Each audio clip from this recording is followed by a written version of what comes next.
next year where like maybe we start off at 70 or 80 or whatever it is, and then we just keep going up throughout the year, and we reach some crazy price at the end of 2025. So the value of Bitcoin's not static. It can rise. There's all sorts of complexity, but I think with the Bitcoin ETFs, it definitely gives it some kind of baseline. Living at a time right now where you literally have the option to getting the hardest money ever created on earth. 2025 could be Bitcoin's biggest year yet. Car Gonzalez reveals why Bitcoin might skyrocket to unimaginable heights, driven by a new wave of institutional involvement and the generational shift in adoption. Don't miss his explosive predictions for the next cycle.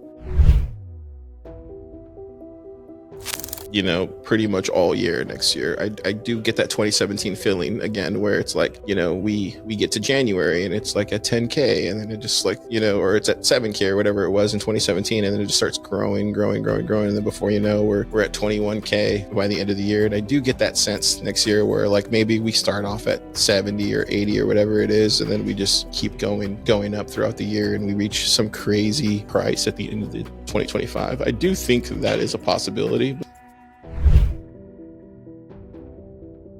What I saw last cycle was a little bit different. I saw a lot of people coming in from the general tech space, whether that was Google or Apple or, Adobe or PayPal. They were coming in to start building on Bitcoin. Like it was, that's where a lot of founders were coming from, at least from what I was seeing on the ground here in Austin. And I think this cycle, I'm seeing something a little bit different. We're seeing a lot more TradFi guys coming in from like the JP Morgans, the Bloombergs, the Fidelities. Like I'm seeing more of these type of guys come in this cycle who want to do their own company. And I think that's the biggest difference that I've seen this cycle compared to last cycle. Last cycle felt more tech-oriented people coming in to build Bitcoin companies, and this cycle feels like more general, like traditional finance individuals that are wanting to go off and see if they can have a go at it, this cycle. And that's kind of where I'm seeing a lot of like the building happening. I think the other interesting thing is I do feel Bitcoin is at this level where I don't know if the mainstream will ever get it as far as like some of the nuances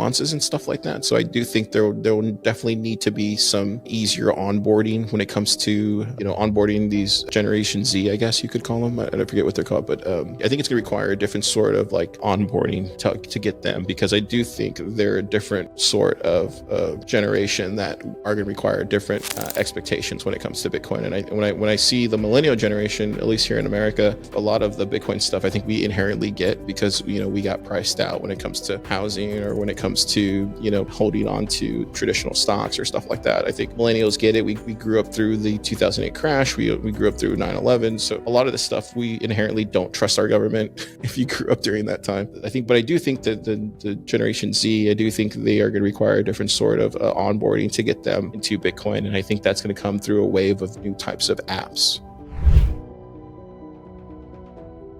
I think when you look at it from like a Bitcoin investment lens, there's only 21 million Bitcoin in the world. I think if you're playing that game, there's only so many Bitcoin out there. And if you look at where it's allocated right now, I think the majority of it is, there's some in mining companies and then there's some in general startups. And I think a lot of the startups, especially in the Bitcoin ecosystem, have a Bitcoin sitting on their balance sheet. And that, especially when you find a company like Jippy, right, or a company like Yopaki that's going to be having some sort of sats flow, the more and more that sats flow is, the spigot of it is turned up, and the more and more that's flowing into the company, the more and more that Bitcoin is sitting on that balance sheet. And so at some point, I think the majority of this Bitcoin that we know as Bitcoiners is going to be sitting on some sort of company balance sheet. Because if we all believe in hyper Bitcoinization and we all believe that there's some sort of way that we get there, and I believe it's through Bitcoin companies and more Bitcoin businesses, well, then you kind of have to believe that those dollars or not dollars, that Bitcoin is going to be sitting on there. It's no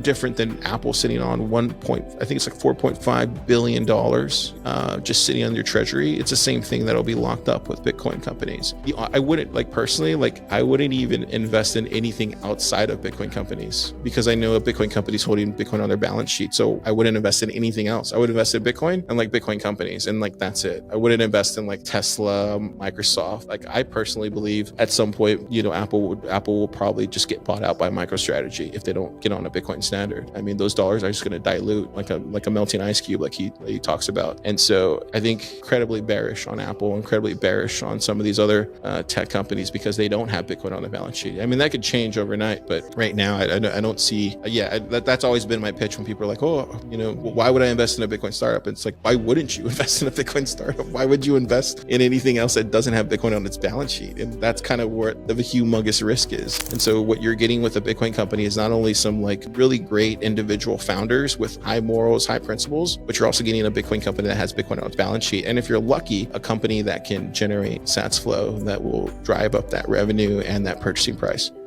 Car Gonzalez foresees a massive Bitcoin rally in 2025, comparing it to the 2017 bull run. Starting at $70,000 to $80,000, he believes Bitcoin will climb steadily throughout the year, eventually reaching a jaw-dropping price by the end. Unlike previous cycles, the current wave of institutional involvement is more focused on traditional finance players, JP Morgan, Bloomberg, and more, launching their own Bitcoin initiatives.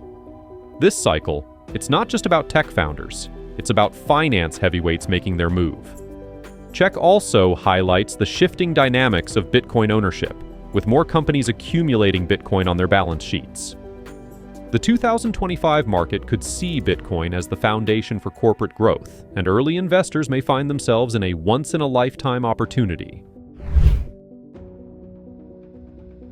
The interesting dynamic among Bitcoiners is that we have this thing called NGU technology. So number go up. So the value of Bitcoin's not static. It can rise. There's all sorts of complexity, but I think with the Bitcoin ETFs, it definitely gives it some kind of baseline, right? And I think when you put that finite quantity and that fluctuating value, there's a fruitful kind of bounty that comes into play here, especially when it comes to enriching the entire ecosystem of Bitcoin. And so when you look at this kind of zero sum nature of like of transactional exchanges into like a layered interaction, and I think it evolves into something that is far more significant and kind of like beneath the surface that probably isn't apparent right now, but the more and more you kind of watch this closely, at least from my vantage point, there's a deeper game of strategy that's being played right now, and I don't think people are actually talking about it.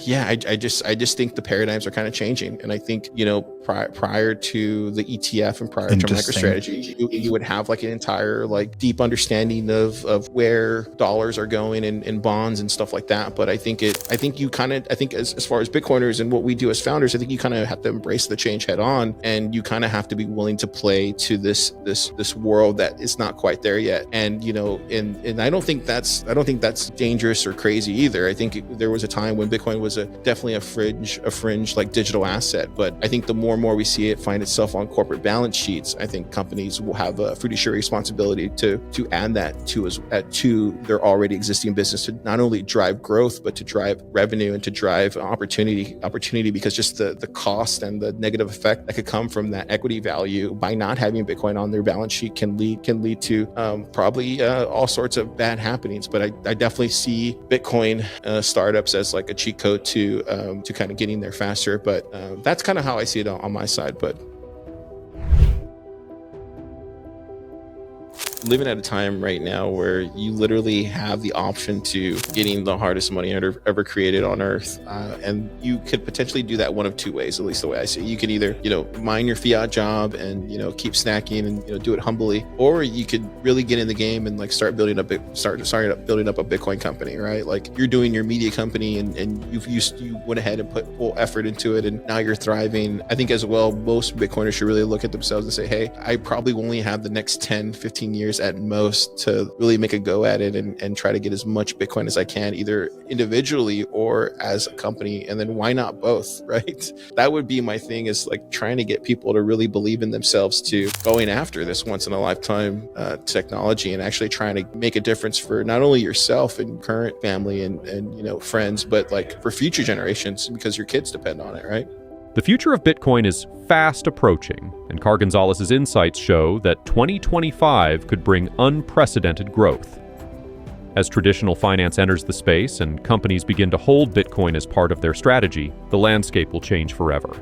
Get ready for a year of explosive potential in Bitcoin's journey. This is the moment to act.